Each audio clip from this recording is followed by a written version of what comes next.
Welcome जी। जैसा कि आपको पता होगा, कोटक का बीएसई पीएसयू इंडेक्स फंड 24 जुलाई को कंप्लीट होने वाला है, एनएफओ क्लोज होने वाला है। तो अभी भी आपके पास आखिरी के 2 दिन बचते हैं सर। आप चाहें तो इसमें अपना पैसा निवेश कर सकते हैं। इससे पहले कि हर किसी निवेशक के मन में रहता है कि इस तरह के पास्ट परफॉर्मेंस क्या रहे हैं, तो पहले पास्ट परफॉर्मेंस से ही शुरू कर लेते हैं आज के इस वीडियो को। अगर हाँ, आपने वीडियो को अभी तक सब्सक्राइब नहीं किया है सर जी, सब्सक्राइब कर दीजिएगा तो थोड़ी सी मेहरबानी आपकी रहेगी। और ग्रुप में अगर और शेयर करिएगा तो म्यूचुअल फंड के प्रति अवेयरनेस लोगों का बढ़ेगा, क्योंकि म्यूचुअल फंड सही है।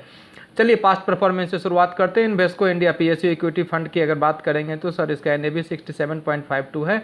पिछले एक महीने में इन्होंने 0.5% रिटर्न दिया है। एक साल की अगर बात करें तो 87.09% दिया है। 3 साल में इन्होंने 39% रिटर्न दिया है। वहीं 5 साल में 31.36% दिया है। एसबीआई पीएसयू फंड की बात करें तो पिछले एक साल में इन्होंने 89.5% रिटर्न दिया है। 3 साल में आपको इन्होंने 40.20 दिया है और 5 साल में इन्होंने 26.51% दिया है। वहीं सीपीएस ईटीएफ ग्रोथ फंड की अगर बात करें तो सर जबरदस्त रहा है इसका परफॉर्मेंस। एक साल में इसने 120.25% का रिटर्न दिया है। वहीं 3 साल में 55.33% का रिटर्न दिया है। 5 साल में इसने 30.99% का रिटर्न दिया है। वहीं Aditya Birla sun life PSU equity fund regular या ग्रोथ की बात करें तो एक महीने में 1.3%, एक साल में 85.44% और 3 साल में 40.29% का रिटर्न दिया है। यानी अगर बात करें पिछले एक साल में तो सीपीएसई ईटीएफ ग्रोथ ने सर सबसे ज़बरदस्त 120% यानी कि 1.25 गुना लगभग पैसे बन चुके हैं अगर इसमें किसी ने निवेश किया है तो। आइए बॉटम अप के जरिए जानते हैं फंड की विशेष जानकारी। जी हाँ, Kotak BSE PSU index fund, जहाँ की आप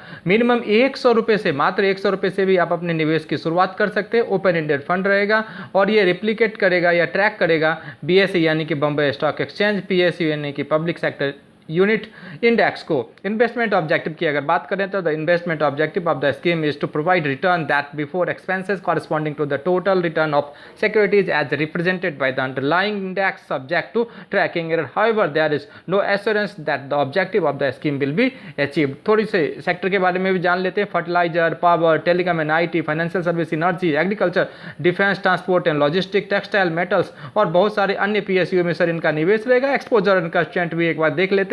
मार्केट कैप के हिसाब से लार्ज कैप में 76.97% रहेगा, मिड कैप में 17.18% रहेगा, वहीं स्मॉल कैप में सर 5.85% रहेगा। टॉप 10 सिक्योरिटीज का वेटेज चेक कर लेते हैं। एसबीआई में 15.60%, एनटीपीसी में 8.35%, power grid corporation of India में 6.92%, कोल इंडिया लिमिटेड में 5.49%, भारत इलेक्ट्रॉनिक्स लिमिटेड में 5.19%, ओएनजीसी में 5.05%, हिंदुस्तान एरोनॉटिक्स लिमिटेड में 4.57%, पावर फाइनेंस कॉर्पोरेशन लिमिटेड में, आरईसी लिमिटेड में 3.26% और इंडियन ऑयल कॉर्पोरेशन में 3.03% का इनका वेटेज रहने वाला है सर। जहां बात करते हैं वैल्यूएशन मैट्रिक्स की तो पीई रेशियो रहेगा 13.15, पीबी रहेगा 2.39 और डिविडेंड यील्ड 2.37 का रहे। सेक्टर कंस्टिट्यूएंट्स की बात मैंने आपके सामने आपके स्क्रीन पे कर दी है, आपको दिखा भी दिया है। ये सोर्सेस हमने बीएसई कंस्टिट्यूएंट एज ऑन 28 जून 2024 के आंकड़ों के हिसाब से प्रदर्शित किया है। सेक्टर कंस्टिट्यूएंट की अगर बात करें तो फाइनेंशियल सर्विस सेक्टर में 36.41% रहेगा, oil gas and consumer fuels sector में 22.66% का रहेगा,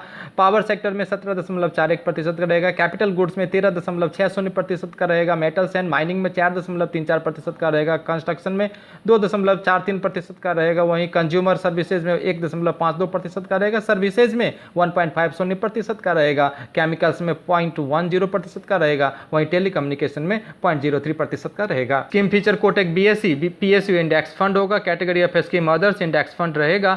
इन्वेस्टमेंट ऑब्जेक्टिव आपको बता चुका हूं, बेंचमार्क बीएसई पीएसयू इंडेक्स को ट्रैक करेगा, यानी इंडेक्स के परफॉर्मेंस के अकॉर्डिंग ये चलता रहेगा। Fund manager Devendra Singh sir हैं, मिस्टर सतीश सर हैं और मिस्टर अभिषेक बिसेन सर हैं। मिनिमम एप्लीकेशन एसआईपी और नॉन एसआईपी की भी अगर बात करें तो 100 रुपये से मिनिमम 100 रुपये से शुरू कर सकते हैं। जहाँ तक रिस्कोमीटर में आप देख सकते हैं इसका नेडल काफ़ी हाई पे है, तो इसलिए आप सीड को देखिए, साई को देखिए। Past performance in this sector में और मे नॉट रिपीट, आप देख के सोच के समझ के निवेश कर सकते हैं।